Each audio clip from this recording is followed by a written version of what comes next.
Hello, photographers. My name is Spyros Heniadis, and this is where I answer your photography questions. We learn about photography together, and it's Wednesday. We've got our first question of the week this week, which comes from Mr. 103MJ, who says, how many megapixels should I make my picture if I want to print it as big as 20 inches by 30 inches?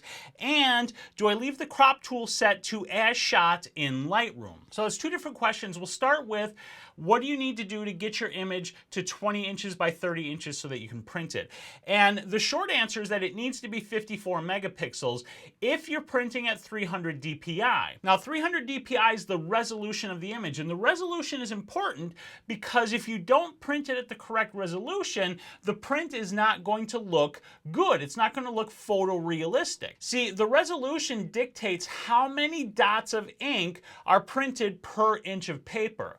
And generally speaking, when humans look at a photo, 300 dpi is the resolution that is needed for us to see the photo instead of all of the dots that make up the photo. Now, that is dependent on viewing distance, however. So, if you're hanging your photo on the wall of your house where somebody can walk right up to it and look at it, you're going to want to print at 300 dpi. But if you're hanging your photo in a place where people are going to be back 4, 5, 6, 10 feet, then you can actually print at a lower dpi. You could print at 200 dpi or even 150 dpi. Again, it depends on how far back people are going to be. So we're going to use 300 dpi as the standard because most of us want to print our photos and hang them in our homes where people can walk right up to them. And if that's the case, then you need 54 megapixels, which is 6,000 pixels by 9,000 pixels. Now, if you're shooting a regular camera, like most of us regular folks are, you probably don't have 54 megapixels in your camera. So this is something you're going to have to resize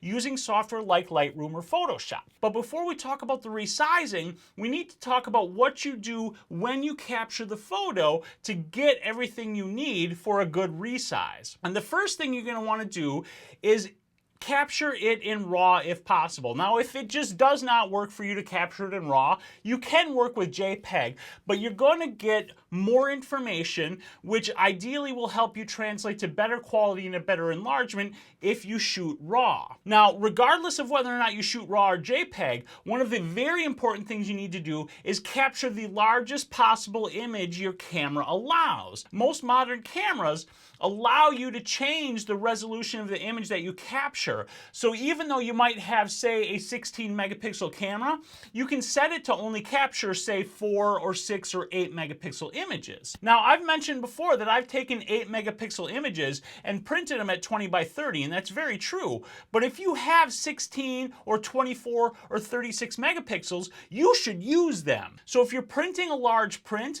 capture the largest megapixel resolution possible on your camera. Now, you're also going to want the best quality image possible, and how you achieve that obviously will depend on the type of photo that you're taking. But generally speaking, you're going to need a photo that's sharp, you're going to want as little noise in it as possible, and you're going to want to have as much detail as you can possibly get. So do your best to get the best possible image when you shoot. Now, once you've captured your image and you've done your processing, you need to enlarge it. And you can actually enlarge your photos on export from Lightroom, but that's not really the best way to do it. Now, as far as the crop tool goes, you are going to want to leave that as shot unless you're shooting an odd aspect ratio to begin with. Most DSLRs capture in the 3:2 aspect ratio, which is the ratio you need to get up to a 20 inch by 30 inch print. But if you don't shoot in 3:2, you're going to want to set the aspect ratio to 3:2 in Lightroom and then crop the image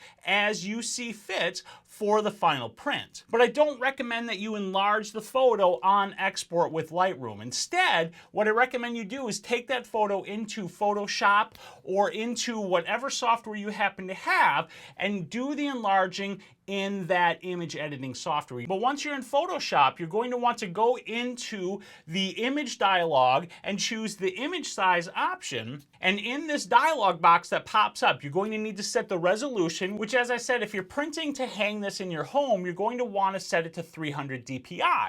Once you set it to 300 dpi, you need to make sure that the resample box is checked, and you'll also need to make sure that you set it to enlargement to preserve details, and then you can use whatever measurement you want. The default here in my Photoshop shows in inches, so then I would just punch in 20 inches on the short edge, and you can see it will change it to 30 inches on the long edge automatically. And then you're going to hit OK to resize your image. Now, once you resize it, you're not done yet. What you want to do then is take a look at the image and make sure that the quality is held up. You're going to want to do a little bit of sharpening, and there's tons of different ways to do sharpening, so I'm not going to cover that, but you're definitely going to want to sharpen the image a little bit, and sometimes it actually helps to add noise to the image after the fact. Now, this might seem counterintuitive, but adding noise can actually help increase the contrast and the perceived sharpness of the image. So it's not as simple as just using Lightroom and setting your crop tool. It's actually a little bit more involved with that. And if you guys would like me to do a detailed enlargement tutorial, let me know down in the comments. Otherwise, if you have questions for me, you know what to do and you know where to ask them. And my question of the day for you is, what is your favorite TV show? Now, do me a favor, would you like this video and subscribe to my channel? If you really like this video, maybe share it with your friends. But the most important thing you need to do is get out there and take some damn photos. I'll see you guys tomorrow. Solution, which, as I said, if you're printing it and hanging it in your phone, which, as I said, if you're printing it to